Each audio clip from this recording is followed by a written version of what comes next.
Assalamualaikum warahmatullahi wabarakatuh. Perkenalkan, nama saya Siti Anissa Putri, NIM 220615 dari kelas RA 6 Manajemen. Di sini saya akan menjelaskan tugas atau UAS dengan mata kuliah Manajemen Sumber Daya Manusia.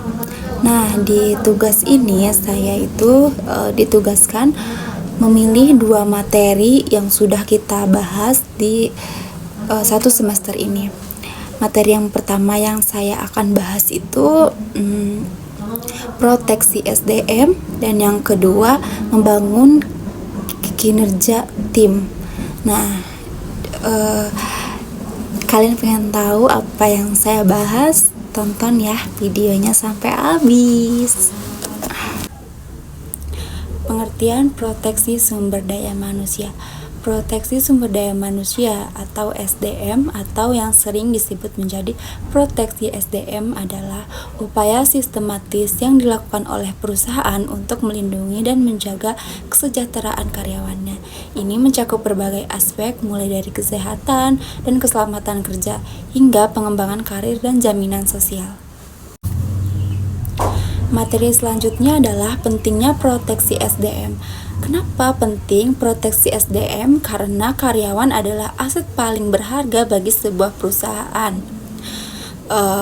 Dengan memberikan perlindungan yang memadai, perusahaan tidak hanya menciptakan lingkungan kerja yang positif, tetapi juga meningkatkan produktivitas, menurunkan tingkat absensi, menjaga reputasi perusahaan, dan meminimalkan resiko hukum. Yang selanjutnya ada bentuk proteksi SDM. Ada beberapa bentuk proteksi SDM. Yang pertama ada kesehatan dan keselamatan kerja atau K3, menyediakan peralatan keselamatan kerja yang memadai, melakukan pemeriksaan kesehatan berkala, memberikan peralatan K3 atau pelatihan K3, menciptakan lingkungan kerja yang bersih dan sehat. Yang kedua ada jaminan sosial, menyediakan program pensiun, memberikan asuransi kesehatan, menyediakan tunjangan hari raya. Yang selanjutnya ada pengembangan karir, menyediakan program pelatihan dan pengembangan, lalu memberikan kesempatan promosi.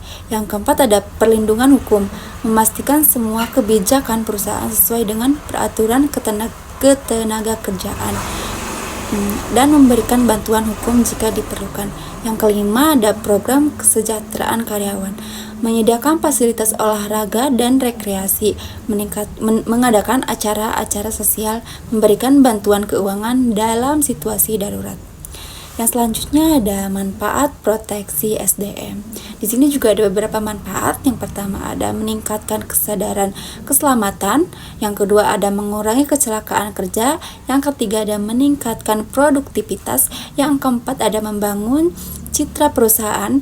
Yang kelima mengurangi biaya operasional. Dan yang keenam meningkatkan kualitas hidup karyawan. Jadi di materi ini kesimpulannya adalah proteksi SDM adalah investasi jangka panjang yang sangat penting bagi keberhasilan sebuah perusahaan. Dengan memberikan perlindungan yang memadai, perusahaan dapat menciptakan lingkungan kerja yang positif, meningkatkan produktivitas karyawan, dan menjaga keberlangsungan bisnis. Materi yang kedua yaitu membangun kerjasama tim.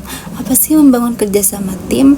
Jadi membangun kerjasama tim itu adalah proses menciptakannya sinergi dan kesatuan di antara anggota suatu kelompok agar dapat mencapai tujuan bersama secara efektif dan efisien. Terus ada cara membangun kerjasama tim. Ada beberapa cara. Yang pertama, tentukan tujuan dan harapan yang jelas. Yang kedua, bangun kepercayaan. Yang ketiga, dorong komunikasi terbuka. Dan yang keempat, hargai kontribusi anggota tim. Yang kelima, hadapi konflik dengan bijak. Terus selanjutnya ada manfaat kerjasama tim. Yang pertama ada produkti yang lebih tinggi, efisiensi, kreativitas dan inovasi, dan yang keempat kepuasan kerja.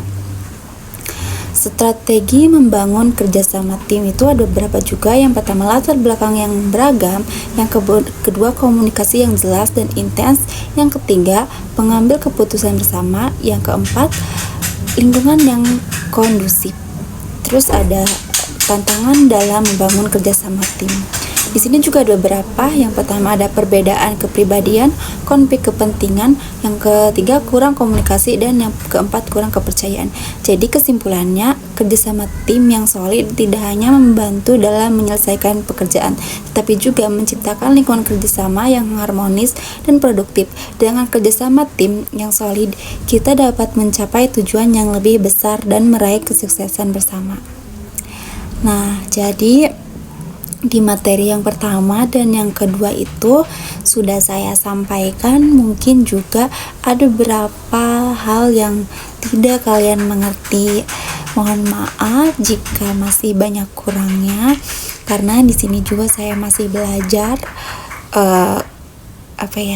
Pokoknya buat saya dan teman-teman lainnya semangat buat semester nanti ke depannya. Kurang lebihnya mohon maaf, saya juga masih belajar. Wassalamualaikum warahmatullahi wabarakatuh. Bye.